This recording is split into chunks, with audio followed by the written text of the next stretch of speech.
Awesome. Hi, everyone. My name is Monica. I am with Temple of Geek, and I'm so excited to speak with you today, Tony. How are you? I'm doing good, Monica. How you doing? I'm doing great. My first question for you is animation is such a perfect medium for this transition from book to screen. How involved were you in the adaptation process? Listen, I couldn't agree with you more. I do think, especially for WondLa, this was a great way to see it adapted.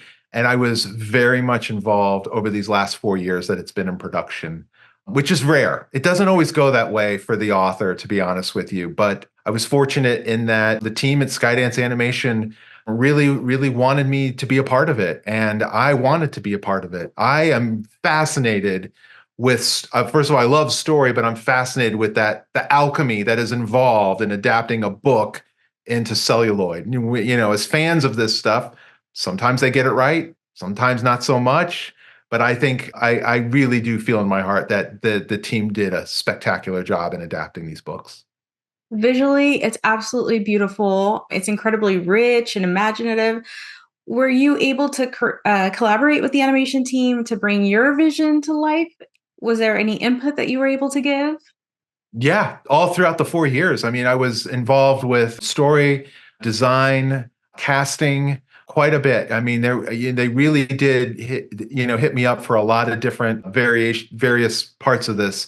But animation, like any other filmmaking, is collaborative. It's a collaboration, and you know, it's a team putting this thing together, and a dictatorship doesn't work. So it's got to be about working with everybody else. And so often what I would do, especially with regards to the visuals, I would show them what I was inspired from when I illustrated the books. So in the case of like The Wandering Forest, I showed them a little clip from one of my favorite childhood films, The Dark Crystal. And there's a scene where the main character wakes up in a forest and all the animals and plants are eating each other. So I sent this to the team. I said, this was what I was trying to capture in words and pictures in the books. And they're like, this is awesome. We can take this, we can run with this and do our own version of it.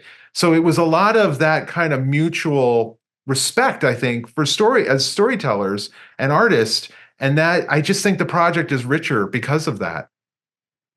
And then you spoke a little bit about the casting and being involved in that. What were your reactions to the cast that you have? Well, I was super excited to have Teri Hatcher involved because Teri's been involved almost from the beginning. I like begged and groveled to get her to read the audiobooks way back when, and she graciously did so. So I maybe like strategically sent those audiobooks to the right people at Skydance and was like, maybe she should be doing a voice. I don't know. And I was just no, so super happy. A lot of the team had worked with her before at Pixar, so it was amazing to have her be a part of it. I get asked a lot, like, "Oh, was there a moment where you were like, whoa, this is crazy?" And definitely sitting in on Janine Mason's recording sessions for Eva Nine were astounding because there's no character that's animated at that point. It's like one of these pictures. They just would show this on the screen and go, "Okay, Janine, this is your character. It's Eva." Janine had read the books. She knew all about it, and to watch Janine breathe life into this character that had been in my mind for over a decade and just really run the gauntlet of emotions through that first season is astounding. Like she really made it so special. She made me care about Eva. She made me love Eva. And that's key to a great story. Do I care about the main character? Yes, I do. She is wonderful. And, you talked a little bit about Dark Crystal inspiring you. Oh Uh, yeah. so many children grew up with this series and they know it well. And they'll probably be watching this series both for their own nostalgia, but also possibly to share it with their own children. Will they be surprised by anything in this series? I think adaptations by nature do surprise us because they're never going to replicate the movie that plays in our imaginations when we read a book, right? How many times have we sat in the theater and are like, yeah, that's not how that, or what did they do with that? Or you're yelling at the television, or you're like, wow, that's amazing. That looks so cool. And I think, it's the feeling. That's what you're after. That's what makes adaptation so tricky. Does it give me the same kind of sense of feeling that I did when I when I closed the book after I read it.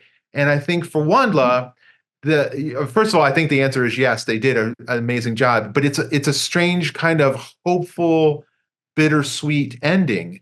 And the team at Skydance did a terrific job of bringing that to life, and while retaining the bigger themes of the story.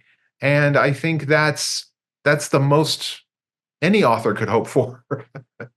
Right. And then speaking about those themes, like the themes of environmentalism, belonging, self-discovery, how do you, how do you feel like kids take those kind of like messages? Do you think that, this animated format is like kind of the best way to visualize that?